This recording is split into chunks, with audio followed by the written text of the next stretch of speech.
आज पीएम मोदी करेंगे सांसद टीवी की शुरुआत, खत्म हो जाएगा लोकसभा और राज्यसभा टीवी।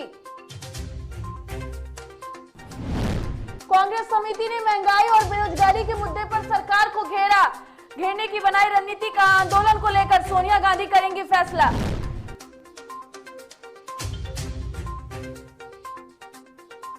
एक सिंधु बॉर्डर पर एक तरफ से सड़क खाली करने के लिए तैयार हुए किसान। गुजरात से हिमाचल उत्तराखंड तक बारिश और बाढ़ का कहर, कई डूबे मकान तो कई हाईवे बंद। भारत में सिंगल डोज वाली वैक्सीन की जगी आशा, स्पुतनिक लाइट के तीसरे चरण के प्रशिक्षण को मिली मंजूरी।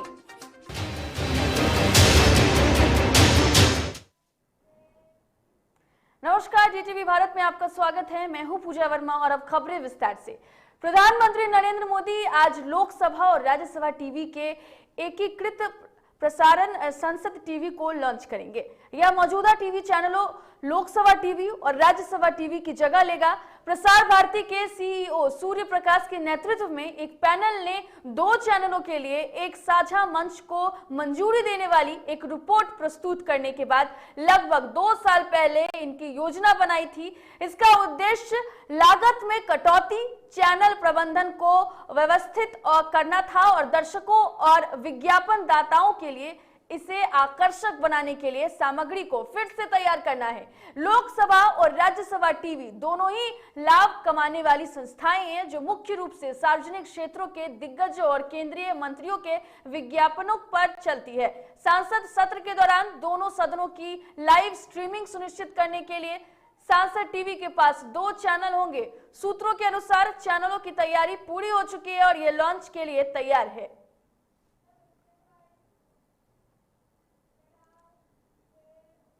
राष्ट्रीय मुद्दों पर आंदोलन के लिए बनी कांग्रेस की 9 सदस्यीय समिति की मंगलवार को बैठक हुई और महंगाई और बेरोजगारी के मुद्दे पर सरकार को घेरने की रणनीति बनाई गई और इन विषयों और अन्य मुद्दों को लेकर आगे नरेंद्र मोदी सरकार के खिलाफ आंदोलन करते रहने का भी फैसला लिया गया है।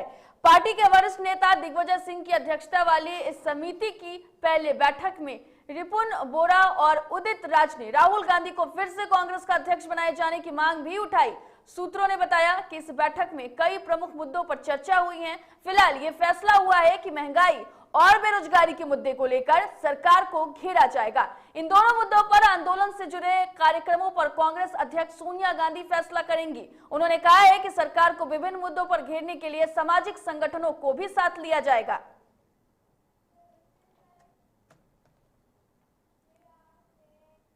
राजधानी दिल्ली के सिंधु बॉर्डर पर बीते लगभग 9 महीनों से आंदोलन पर बैठे किसान अब सीधे तौर पर पीछे हटने को तैयार दिख रहे हैं। वे अब प्रशासन की ओर से की गई अपील के बाद नेशनल हाईवे 44 को एक ओर से खाली करने को तैयार हो गए हैं।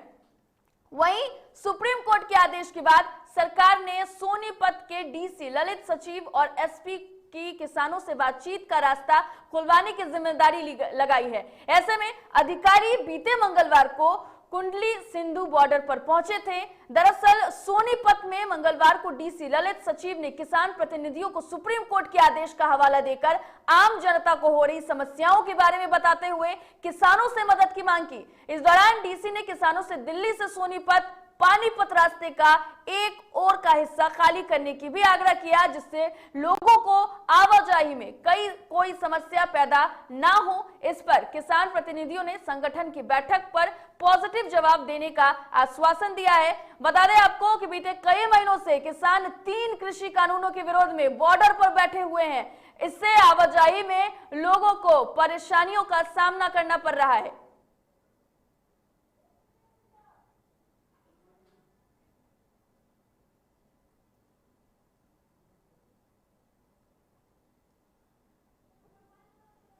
तो बता दें आपको कि लगातार कृषि कानून के खिलाफ सिंधु बॉर्डर पर जो किसान हैं वो प्रदर्शन कर रहे हैं। उनकी मांग है कि तीनों कृषि कानून को खत्म कर दिया जाए।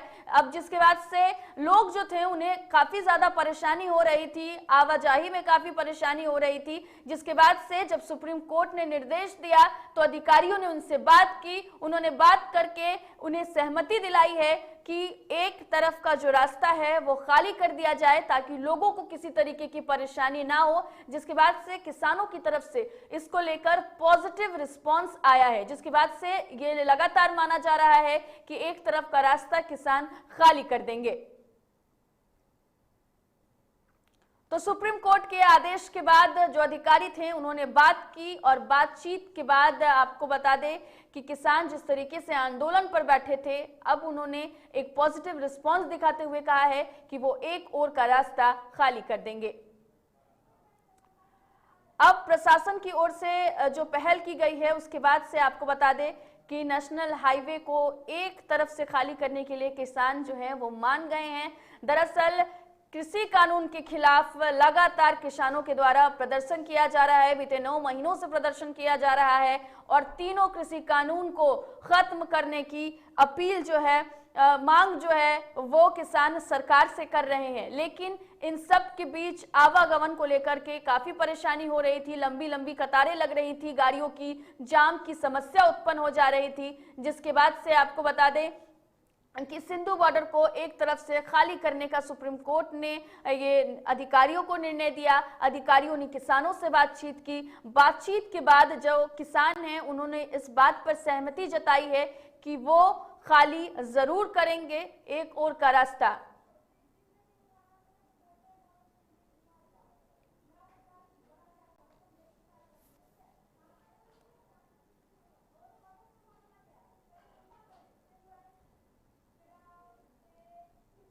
तो चलिए इस वक्त की बड़ी खबर का रुख कर लेते हैं। इस वक्त की बड़ी खबर सामने आ रही है जहां सड़क दुर्घटना में जो लोगों की जान जाएगी उसको लेकर के बड़ा फैसला सरकार की तरफ से सामने आया है।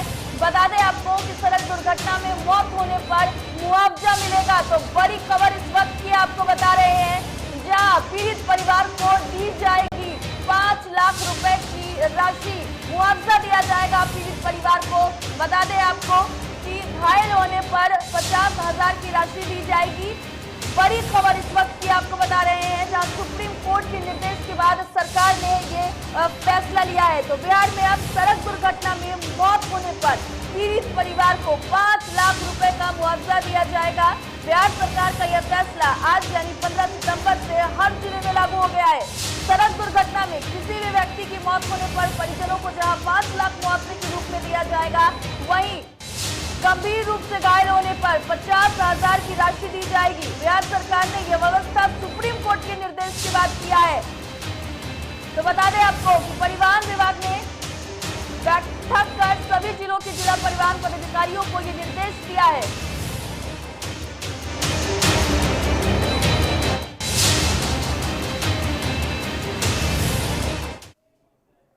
इस खबर पर ज्यादा जानकारी के लिए हमारे संपादक राजेश जी फोन लाइन पर जुड़ गए हैं। राजेश जी, आपसे जानना चाहेंगे कि सरकार ने एक बड़ा फैसला लिया है और अब जो लोग भी जिनकी भी सड़क दुर्घटना में मौत होती है उन्हें राशि दी जाएगी।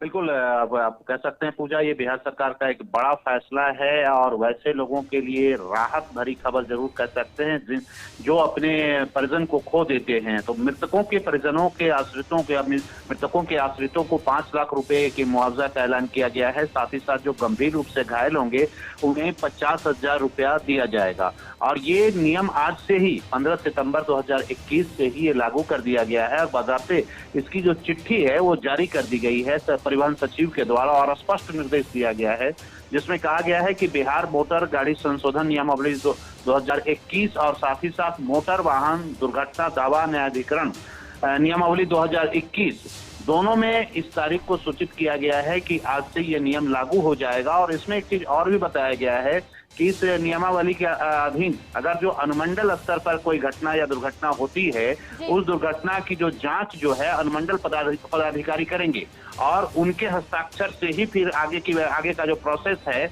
जो मिलना था आश्रितों को, जो राहत मिलनी थी, वो दिया जाएगा। जिला स्तर पर जिला अधिकारी इसके लिए अधिकृत होंगे और इस तरह से बिहार सरकार ने एक बेहतर फैसला किया है। दरअसल आपको बता दें, कुछ दिन पहले सुप्रीम कोर्ट में भी स्पष्ट निर्देश दिया गया था और उसी निर्देश के आलोक में बिहार सरकार ने ये एक बड़ा फैसला लिया है और निश्चित रूप से इस फैसले से लोगों को राहत मिलेगी, लोगों को एक बड़ा राहत आप कह सकते हैं, ये राहत जरूर मिलेगी। अन्य से ये कार्रवाई पहले हो जानी चाहिए थी, लेकिन चलिए देर से ही सही, लेकिन दुरुस्त हुआ है और ये बेहतर प्रयास है सरकार का निश्चित रूप से। लेकिन साथ ही साथ हम लोगों को इसका भी ध्यान रखने की जरूरत है कि जब भी हम गाड़ी चलाएं सावधानी से चलाएं, अपना भी ख्याल रखें, दूसरों का भी ख्याल रखें। तो ये काफी बेहद जरूरी है और ये कदम वाकई में सराहनीय है। बिल्कुल राजेश जी, बहुत बहुत धन्यवाद आपका तमाम जानकारी के लिए। तो बिल्कुल बिहार सरकार का ये बड़ा फैसला हम कह सकते हैं, और जिस तरीके से सड़क दुर्घटना में लोगों की मौत होती है उसके बाद मुआवजे राशि देने को लेकर के लगातार बातें सामने आती रहती हैं, और कई बार ये बातें भी सामने आती हैं, लोग इसको लेकर प्रदर्शन करते हैं, बवाल भी करते हैं। लेकिन अब आपको बता दें कि 5 लाख रुपए की मुआवजे राशि जो है वो पीड़ित परिवार को दी जाएगी, और वहीं घायलों को 50,000 राशि दी जाएगी। बिहार सरकार ने यह व्यवस्था सुप्रीम कोर्ट के निर्देश के बाद किया है। परिवहन विभाग ने बैठक कर सभी जिलों के जिला परिवहन पदाधिकारियों को ये निर्देश तत्काल लागू करने की बात कही है, और इसके लिए बिहार सरकार ने वाहन दुर्घटना सहायता निधि बनाई है, जो लोगों को दुर्घटना के बाद मुआवजा राशि के रूप में मदद पहुंचाएगी।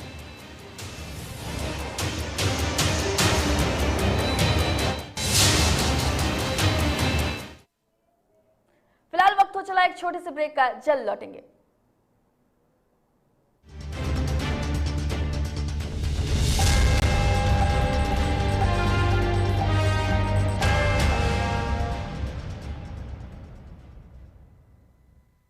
Elite institute. अगर आपके अंदर चाह है तो एलीट आपकी राह है। IIT हो या मेडिकल, आप चाहते हैं अपने आप को उत्कृष्ट दिखाना, आप चाहते हैं खुद को एक IITian के रूप में दिखना या मेडिकल के क्षेत्र में आगे बढ़ना, तो एलीट आपके लिए एक बहुत बड़ी ताकत के साथ आपके सामने है। आइए, खुलिए, बढ़िए, पहुंचिए। Elite institute.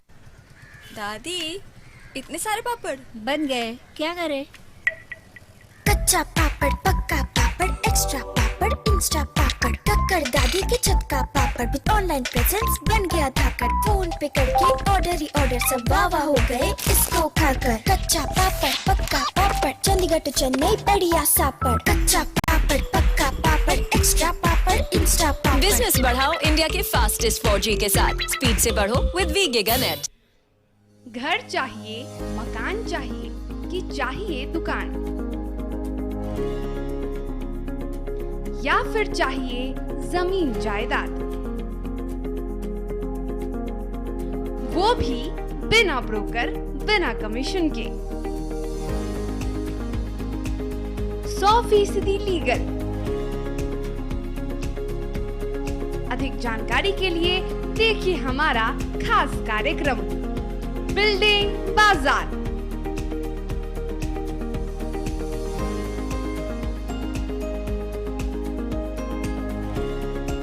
Finance expert engineer Madan Gupta के साथ सिर्फ DTV भारत पर, शनिवार और रविवार रात 8:30 बजे।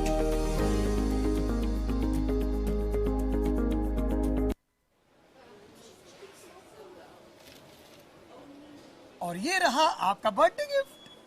पापा, बेटा ये कैसा है? ये दुनिया क्यों न समझे, मेरी दुनिया बदल गई।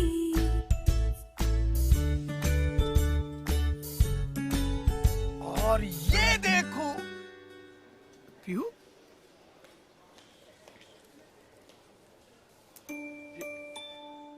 पीहू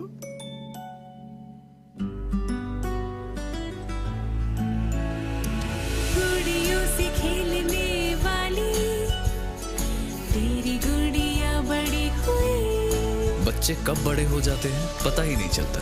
थोड़ा बड़प्पन दिखाइए। रहो सेफ सैनिटरी पैड से खुद को स्वस्थ और सुरक्षित रखने में इनका साथ निभाइए। सर छुट्टी चाहिए थी।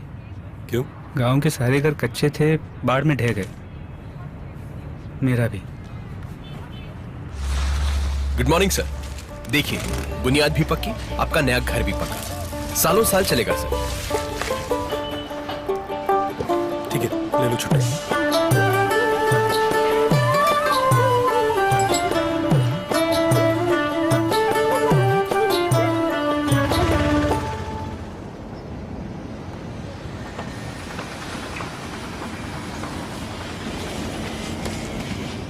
गया घर पक्का।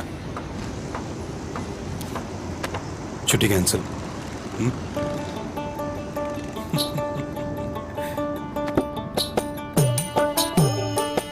सच्ची खुशी वही होती है जिसकी बुनियाद दूसरों की खुशी में हो। कोणार्क, खुशियों की बुनियाद। अबे गुड्डू ठीक से लगाओ बे, रिश्तेदार आएंगे तो उनको लगना चाहिए ना कि इस घर में हमारे चंदा का कितना मान सम्मान है और आज हम और हमारा परिवार कितना खुश है। हाँ हम तो आपको बताना ही भूल गए, हमारी चंदा इतने सालों बाद गाभन हुई है। और पहले जो दो खाए ना तो स्वस्थ और तंदुरुस्त कैसे रहेगी। भला हो मधुसूदन गोल्ड पशु आहार का, जिसके देने से हमारी चंदा गाभन हुई और उसको एक रिष्ट पुष्ट बच्चा हुआ। अगर आप भी अपने पशुओं से करते हैं प्यार तो उन्हें दीजिए सिर्फ और सिर्फ मधुसूदन गोल्ड पशु आहार, भाग खुल जाएंगे।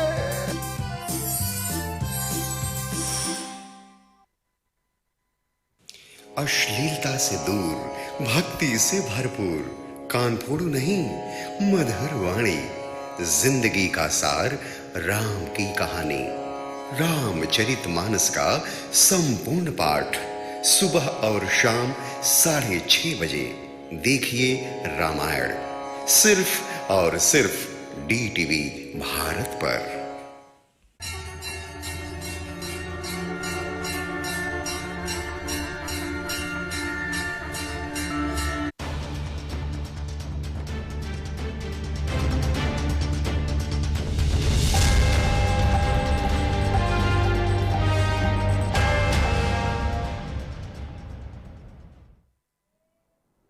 ब्रेक के बाद स्वागत है। बढ़ते हैं खबरों की ओर। बिहार सरकार के जल संसाधन मंत्री और सुपौल के प्रभारी मंत्री संजय झा सुपौल में कोसी की समीक्षा को लेकर अधिकारियों के साथ बैठक करने पहुंचे। बैठक में कई विभागों के अधिकारी मौजूद रहे। इस दौरान मंत्री ने कहा है कि कोविड में बिहार ने बेहतर काम किया है। उन्होंने कोविड वैक्सीन की दूसरी डोज समय पर लेने की अपील की। उन्होंने कहा कि कोविड की दूसरी डोज लेने में लोग लापरवाही बरत रहे हैं।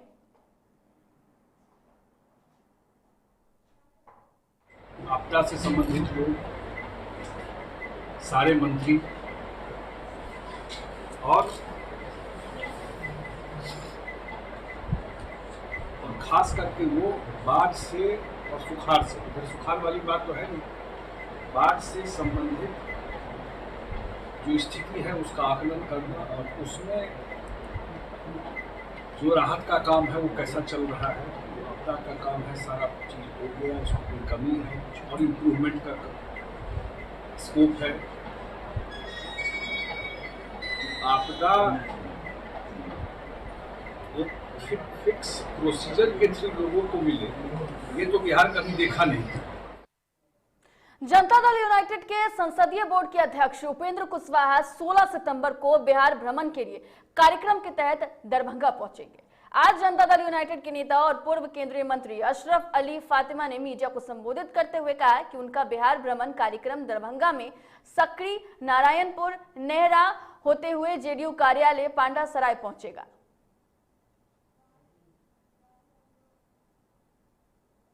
माननीय उपेंद्र कुशवाहा जी जो जनता दल यू के पार्लियामेंट्री बोर्ड के चेयरमैन हैं और वो आ रहे हैं दरभंगा पूरा बिहार घूमते हुए। 16 तारीख को तकरीबन 11 बजे वो सकरी, सबसे पहले सकरी आएंगे और सकरी आने के बाद वो दहोरा, नारायणपुर, नेहरा, चौक होते हुए फिर बहरा, बहरा से फिर बहेरी, बहेरी से फिर चंदन पट्टी के रास्ते लौट करके स्थल पर 5 बजे तक। तो चलिए इस वक्त की बड़ी खबर का रुख कर लेते हैं। इस वक्त की बड़ी खबर पटना से सामने आ रही है। उप मुख्यमंत्री तारकिशोर प्रसाद बैठक करेंगे। तो बड़ी खबर इस वक्त की आपको बता रहे हैं, जहां उप मुख्यमंत्री तारकिशोर प्रसाद बैठक करने वाले हैं। डीएम समेत कई अधिकारियों के साथ समीक्षा बैठक। बड़ी खबर इस वक्त की आपको बता रहे हैं, जहां बाढ़, सुखाड़ और राज्य में विकास को लेकर चर्चा की जाएगी। तो कई अहम मुद्दे हैं जिसको लेकर डिप्टी सीएम तारकिशोर प्रसाद चर्चा करने वाले हैं। बिहार में बाढ़ की स्थितियां बनी हुई हैं, विकास किस स्तर पर किया जाए, लोगों को कैसे राहत पहुंचाई जाए, बिहार को विकास की तरफ कैसे लिया जाए, इन तमाम मुद्दों को लेकर अधिकारियों के साथ डिप्टी सीएम तारकिशोर प्रसाद आज एक अहम बैठक करेंगे।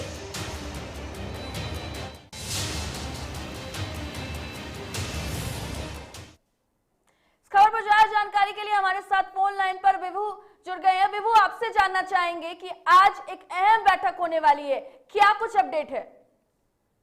जी हाँ पूजा, जो यहाँ पे पटना के ज्ञान भवन में जो मीटिंग की जा रही है वो बहुत बड़ी मीटिंग देखा जाए तो पटना के जिला स्तरीय मीटिंग है। जैसा कि मैं आपको बता दूं कि यहाँ पे उप मुख्यमंत्री तारकिशोर प्रसाद के साथ साथ जितने भी बिहार के सब प्रभारी मंत्री हैं और खास करके पटना के जिला स्तरीय मीटिंग में जितने भी यहाँ के एमएलए हैं, एमपी हैं और साथ ही साथ एमएलसी हैं, इन सारे लोगों को बुलाया गया है मीटिंग में। और इस मीटिंग में एक बहुत बड़ा चर्चा है जिसमें कि चाहे वो विकासात्मक कार्यों में जो अध्यक्षता के जरिए यहाँ पे राजस्व संग्रहण का जो विभाग हो या स्वास्थ्य विभाग हो या खाद्य आपूर्ति की बात हो या जल संसाधन से जुड़े तमाम ऐसे संपत्त निर्माण की बात हो, तमाम ऐसे मुद्दे पे जो आज है चर्चा की जाएगी। और लगभग जो बताया जा रहा है कि 2 बजे प्रेस कॉन्फ्रेंस करके मीडिया के सामने मुखातिब होंगे इस मीटिंग के बाद तारकिशोर प्रसाद खुद।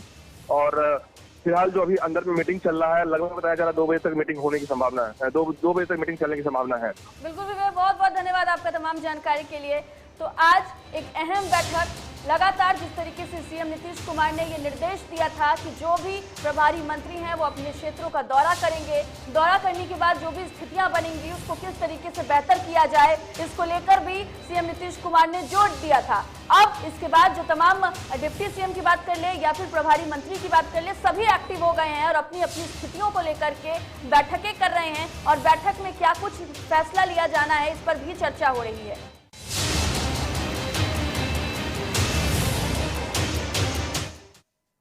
अगली खबर का रुख कर लेते हैं। बिहार में पंचायत चुनाव की प्रक्रिया जारी है और पंचायत चुनाव के दूसरे चरण के लिए नामांकन पत्र दाखिल करने का काम पूरा किया जा चुका है। अब तीसरे चरण के लिए अधिसूचना जारी होने वाली है। प्रदेश में पंचायत चुनाव के तहत तीसरे चरण के लिए 35 जिलों के 50 प्रखंडों में चुनाव को लेकर अधिसूचना आज जारी होगी। तीसरे चरण के लिए नामांकन की प्रक्रिया 16 सितंबर यानी कल शुरू होगी।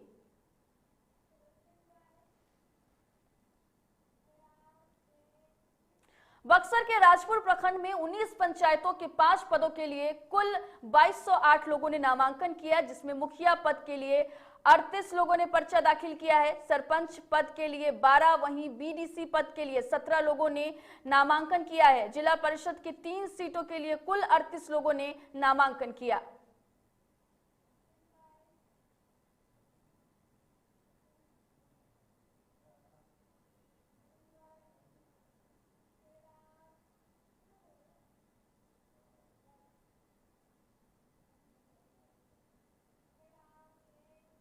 मोतिहारी जिले के सीमावर्ती क्षेत्रों में पंचायत चुनाव की सरगर्मी जैसे जैसे तेज हो रही है, वैसे वैसे मादक पदार्थ की तस्करी भी बढ़ने लगी है। इसी क्रम में भारत नेपाल सीमावर्ती क्षेत्र घोड़ासहन के सुंदरपुर के निकट एसएसबी की बटालियन ने गुप्त सूचना के आधार पर भारी मात्रा में प्रतिबंधित नेपाली गांजा का खेप बरामद किया। पंचायत चुनाव में खपाने के उद्देश्य से लाए जा रहे 20 कार्टन नेपाली शराब भी पुलिस ने बरामद किया है। जब्त किए गए नेपाली गांजा की कीमत अंतरराष्ट्रीय बाजार में करीब 45 लाख रुपए बताई जा रही है, जबकि नेपाली शराब की कीमत करीब 50,000 आंका गया है। साथ ही इस कार्रवाई में मौके से 3 युवक को भी पुलिस ने गिरफ्तार किया गया।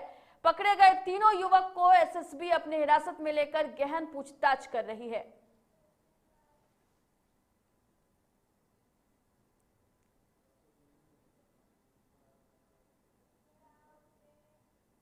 मुंगेर के जमालपुर में वाहन चोरी करने वाले गिरोह को 2 सदस्यों को पुलिस ने गिरफ्तार कर लिया है और दोनों गिरफ्तार व्यक्ति कासिम बाजार थाना क्षेत्र के नौलखा निवासी हैं। मामले की जानकारी देते हुए थाना ने बताया है कि दोनों गिरफ्तार व्यक्तियों का आपराधिक इतिहास रहा है। उन्होंने बताया कि पूछताछ के क्रम में आरोपियों ने बताया है कि असरगंज, तारापुर और हवेली खड़गपुर के भी कुछ सदस्य उनके गैंग में शामिल हैं, जो मोटरसाइकिल चोरी कर उसका नंबर प्लेट बदल देते हैं और उसे कम दाम पर बेच देते हैं।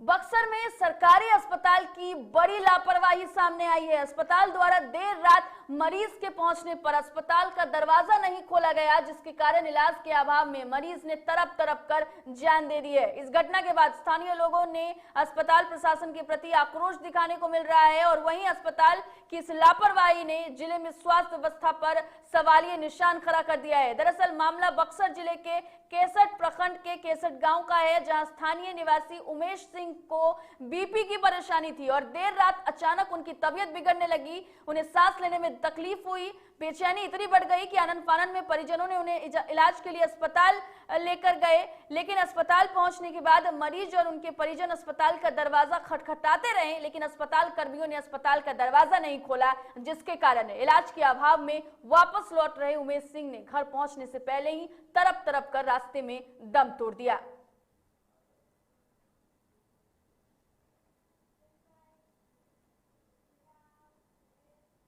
रोहतास जिले के सासाराम प्रखंड के धनकारा गांव में एक व्यक्ति के घर में देर रात भीषण आग लगने से अफरा तफरी का माहौल कायम हो गया।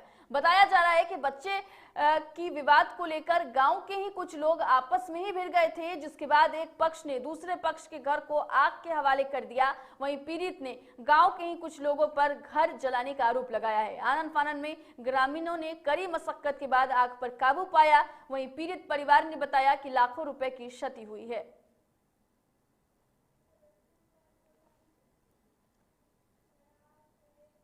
और अब खबर झारखंड से। झारखंड में धार्मिक स्थलों को खोलने की इजाजत दे दी गई है। सरकार के निर्देश के बाद बाबा धाम समेत कई प्रमुख मंदिरों और आसपास के व्यापारियों को बड़ी राहत मिली है। मुख्यमंत्री हेमंत सोरेन की अध्यक्षता में एक बैठक हुई, जिसमें कोविड-19 के मद्देनजर राज्य आपदा प्रबंधन पदाधिकारी की बैठक में इस बारे में फैसला लिया गया है। सरकार के फैसले के अनुसार सभी धार्मिक स्थलों पर श्रद्धालुओं के प्रवेश की अनुमति प्रदान कर दी गई है और धार्मिक स्थल पर संचालन से सभी संबंधित व्यक्ति जैसे पुजारी, पांडा, इमाम, पादरी को कम से कम एक टीका लेना अनिवार्य होगा। इसके साथ ही कॉलेज में स्नातक और पीजी शिक्षा के सभी वर्षों की ऑफलाइन कक्षा की अनुमति दे दी गई है।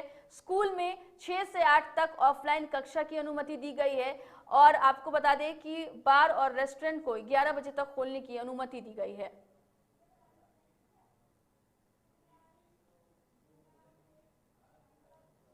फिलहाल इस बुलेटिन में इतना ही। देश और दुनिया की तमाम खबरों के लिए देखते रहिए DTV भारत। मुझे दीजिए इजाजत। नमस्कार।